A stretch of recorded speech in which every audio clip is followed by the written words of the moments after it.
నమస్కారం, నేను డాక్టర్ రాధామోహన్. ఈ ఊర్లో ఇంతకుముందు 10 సంవత్సరాలు ఉండి వెళ్ళాను నేను. అయితే ఈవిడ అంజమ్మ గారు, ఈవిడ మా అమ్మ స్నేహితురాలు.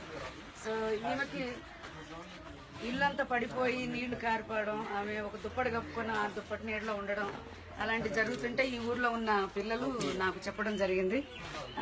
మా అమ్మగారికి ఇల్లు లేదని, చాలా ఇబ్బందుల్లో చాలా కష్టాల్లో ఉందని, ఆరోగ్యం బాగలేక భర్త చనిపోయి చాలా అంటే చెప్పలేని స్థితిలో ఆవిడ ఉన్నారు.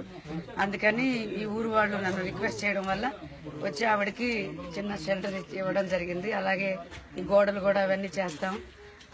అయితే నాకు ఎక్కువ టైం లేకపోవడం వలన వెళ్ళిపోవాలనుకున్నాను.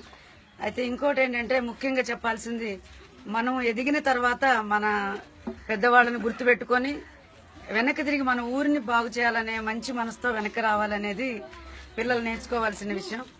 పిల్లలందరూ వినండి చక్కగా.